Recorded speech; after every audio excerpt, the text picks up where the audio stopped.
Hey there, welcome to the channel. So, hey, I'm going to start kind of a new series here. One of the things I'm going to be doing is doing some projects. So basically, I'm like an engineer, sort of my day job, and so different projects and things that I want to kind of work on. And so this is kind of be a series on that. And so let's see. So the first project that I kind of came up with is kind of a clock. So if you if you see out there, there's a lot of these kind of clocks that people have made, these like Nixie clocks. So what they do is they use these old type of tubes, really go back to almost the 50s and 60s. But they sort of have this old style kind of to them, old style display. And so it's kind of, it kind of goes back and forth in popularity of making these kind of Nixie tube clocks. And so I'm kind of thinking, I've been thinking about it for a while to make something similar.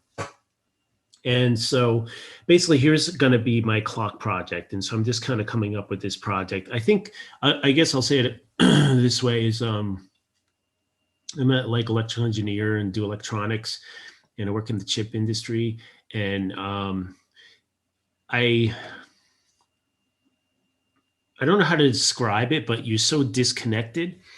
Basically I'm designing stuff down, deep in the guts of chips, and the guts of chips are, I mean, just so deep down in the electronics, like in the internet stuff. So like in all these internet equipment and all that backbones, you're talking about boards and boards stuffed with chips. And I'm down in like parts of chips that have billions of transistors, huge chips, and you do all this stuff and it's very complicated, and it's very risky from the point of view for the company. You have to be very professional about how you do it, and you have to be very disciplined about how you do it. But at the end of the day, and I'm on the digital side of it, so it's more of like doing Verilog, system Verilog, and then verification and all that stuff.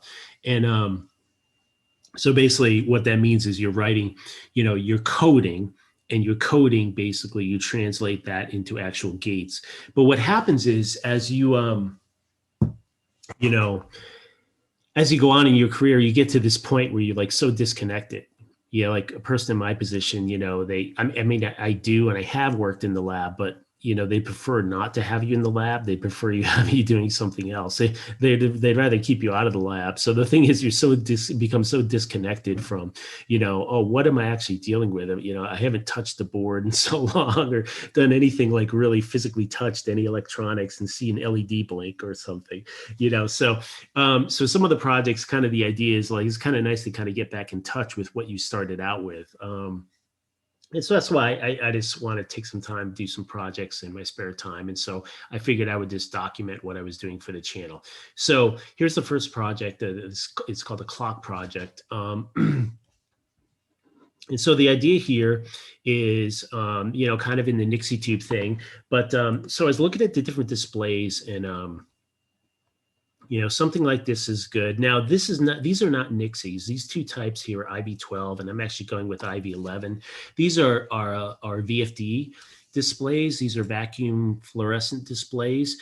The reason I kind of chose these is, first of all, they kind of look cool to me. They kind of have that green thing. They're still old, but the thing I like about them is that, well, here's the point. The point is that to run these things, I'm going to be dealing with like 30 volts. Okay, so 30 volts is a lot of voltage. You can shock yourself. Like which you never do this, but if you touch your tongue to a 9-volt battery, you'll get a little 9-volt battery. You'll get a little jolt. So 30 volts can be significant voltage.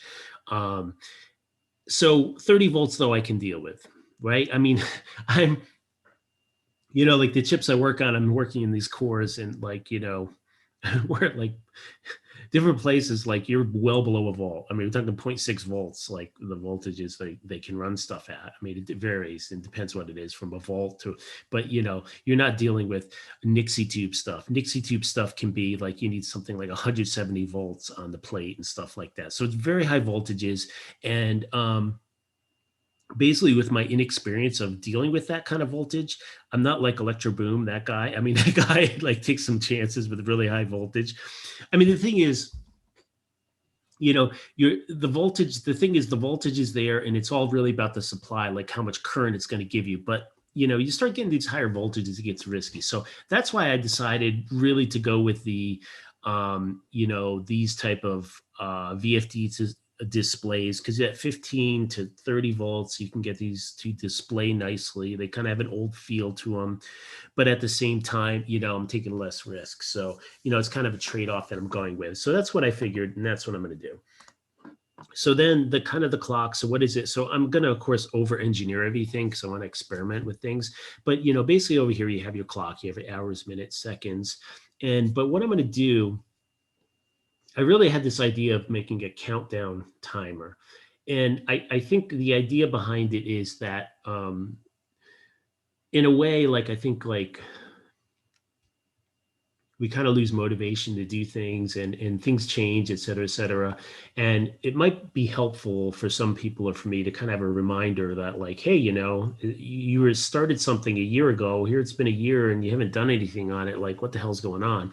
You can make any excuse you want, but what's going on with that. So my idea was a counter, and the idea is that it is going to stretch years. So the idea is that this counter, you're going to program it. You can program it to be, count down to a particular event or some goal that you're trying to reach that could be years, months, and days away.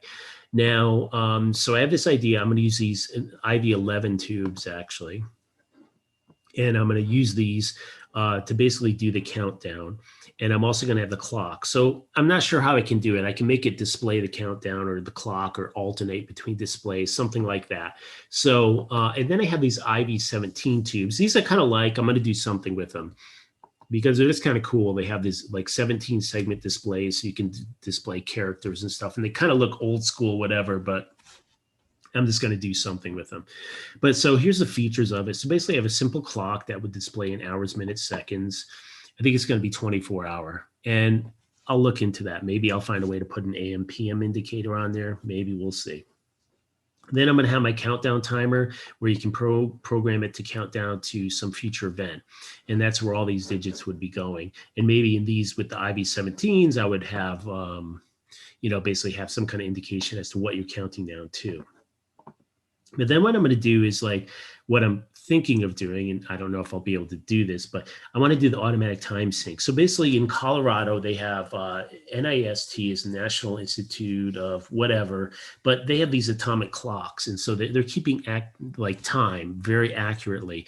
But what they have is these services to distribute that time out to everyone. So you basically can have a radio, and they used to have radios that do this all the time, just receive this radio signal from Colorado. And they basically just broadcast the time, and you can pick up the time and sync your clock to it so that basically all these clocks are synchronized to the same time. So I'm going to try to think about seeing if I can make a receiver to receive that signal. And then in addition, there's a modern version like internet time service, which would be the internet. So I'm kind of debating whether I can do that as well. And then what I was thinking was kind of measure the delta between these times. So I could basically sync to a clock. And then from there, when I get the update, I could kind of try to measure what the difference is and kind of have a way of reading that. So it'd almost be like a delta display or something like that, or a divergence meter. And then, so those are kind of the ideas that I'm going around. So I have to start from the beginning. So I kind of pick my displays. I'm going with VFDs. I'm going to have these IV17s, but right now I have some of these IV11s, which are just a little smaller, but similar to the IV12s. And we're going to go with that. Now, so looking at like a single digit, so kind of looking at a digit, this is kind of the direction I'm going in. So what I'm going to need is a little microprocessor or microcontroller. And so what I've decided to kind of go with is I'm going to go with these PIC microcontrollers. I always wanted to use these things, so I'm probably going to go with the F 155 or 156. And what's cool is they do have these in a dip. So that's kind of nice. It's just easy to do because, even now, You can do surface mount and everything, but it's a little more tricky to deal with that. And it also has a lot of, a lot of ports on it. So we can do that. Now, the thing is, this is a 28-pin package. And if you look at this device, that, RA are going to be your ports. So R is going to be blah, you have port A. So you have 8 bits of port A, then you have 8 bits of port B, and then you have port C, which I think you have another 8 bits. So 24 bits altogether. Most of these are like dual use. So what happens is you go program it to what particular use you want. So basically that's kind of the direction. That's how much you have. So basically I've already acquired the board and been like experimenting with that. Now, if I go back to here, so basically for a single digit, we're going to have an IV11 VFD, and we have a grid. And what the grid allows us to do is we put a voltage on the grid, pardon me. Ooh, and that's going to have to go through a driver. But you put a voltage on there, and it basically allows it to display. And what you do is like, this is like a 7-segment display, the old school kind of displays where like, okay, you're going to have all these pins and you kind of mark it as A, B, C, D, E, which ones you want to display. And basically you can make numbers. Like if you want to make 3, you would display A, B, C, G, C, and D. If you want the decimal point, you display that. You basically put a high on all the segments that you want. Now what happens is, because these are VFD, we need a driver. So what's going to happen is, what we need to do, if we go back here, I have a lot of digits, right? And back here, I mean, this is a lot of digits. Like here you got, you're going to have 12 tubes just for that, right? So that means each one is a 7-segment display with a decimal point. So there's 8 inputs that you got to set to display the digits. So you have 8 times 12 is whatever that 48. So the point is, you don't have 48 IO, right? You don't have that. So we're going to shift it. We're going to do bit banging, okay? So what we're going to do is we're going to take our microcontroller and we're going to define, in the different IO. We're going to have one that's going to be the data, and it's called a shift data, and we're going to shift that into a shift register. We go do, do, do, do, and we have the shift clock, which is also just another general pin, and then we have this R clock, and we're going to use the shift register. So we basically shift out the settings we want for all the digits.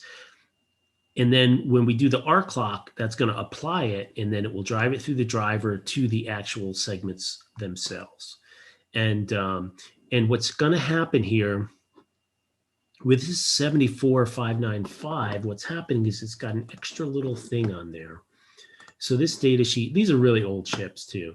These are like HC logic. I don't know if you see that stuff anymore, but the thing here is you have your SR clock here, and you're going to be shifting. So you basically have your serial data comes into the first flop. When you have a clock cycle, it clocks it into there. And then notice it propagates to the second flop. When you clock it again, it gets clocked into there and propagates to the third flop. So basically it's shifting here.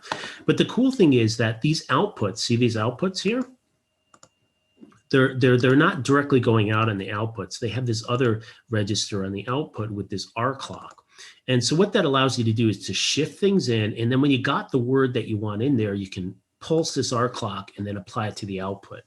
So you can imagine that, yes, I'll show that over here. So a simple shift register is basically you take data, here, serial in, and you clock it. And so you're clocking in it using 1 bit, you're able to clock in, let's say, in this case, a 4-bit word. So I have the different 4-bit words that I want to apply. And in this case, you shift it in and basically to have a 4-bit word, right?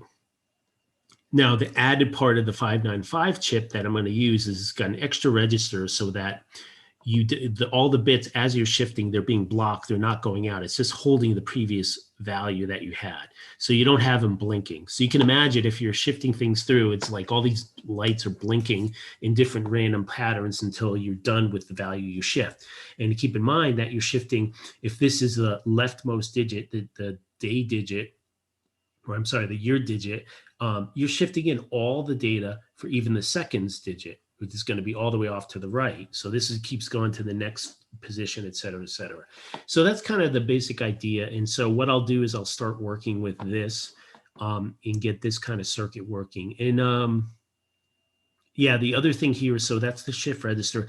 We have a driver, so we have to use one of these driver chips that's going to basically drive at the higher voltages. So this is a chip that can drive to 50 volts and more current, because that's what you need for a VFD. It requires a higher voltage, like 25 to 30 volts to light these things up.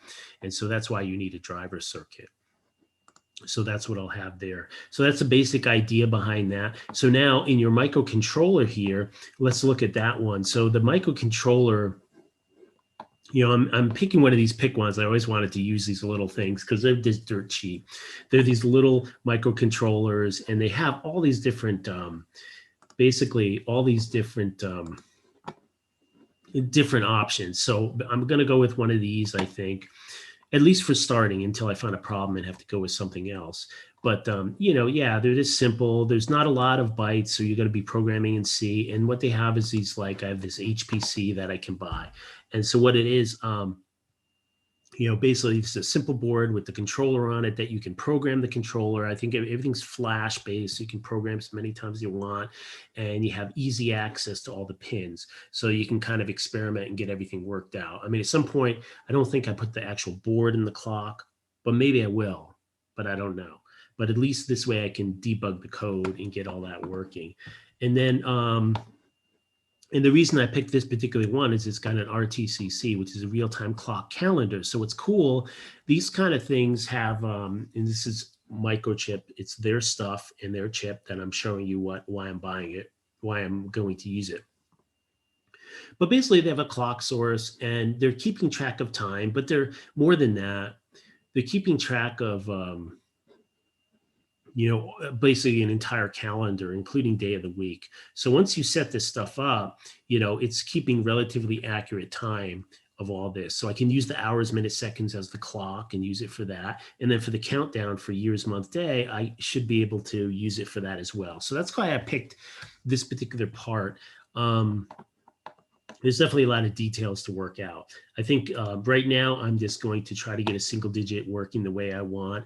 I may, you know, I imagine that like the digits that are the seconds are probably going to be totally separate lines because these other digits aren't going to change very often. The grids are going to be, I need a grid for each digit or each 2 digits probably. And these are going to have to be like kind of clocked, because what's going to happen, you're going to multi, what do you call it? You know, strobe it. Like if you strobe something at like 50 hertz or 60 hertz, you don't see that it's being turned on and off. But what that'll do is allow you to multiplex, basically, for multiplexing. So I'll probably do something like that. And I haven't worked out the details of that. So I think that summarizes kind of the project. And then I think, yeah, I'm in the experimental stage. And then, you know, I'd like to kind of come up with some kind of a case for it. That'd be like driftwood or some nice case that I can stain and have these digits. And I don't know how to organize them really. I mean, this can kind of be kind of large, but we'll kind of work that out. So yeah, so tune back in. I think I'm going to use the STUF E for electronics. Yeah, so I think I'm going to use the STUF E code for that. So, you know, if you're looking at the channel, I have all these different stuff. I have the dad yell stuff, different stuff. And so these are all just things I'm think about. And so I think the stuff with the STUF-E should be the stuff related to electronic projects. And so I think that's it for this one. So hopefully I can do this without getting electrocuted. And and I'll just say as well, I will share everything, schematics, this software code, everything that I'm doing.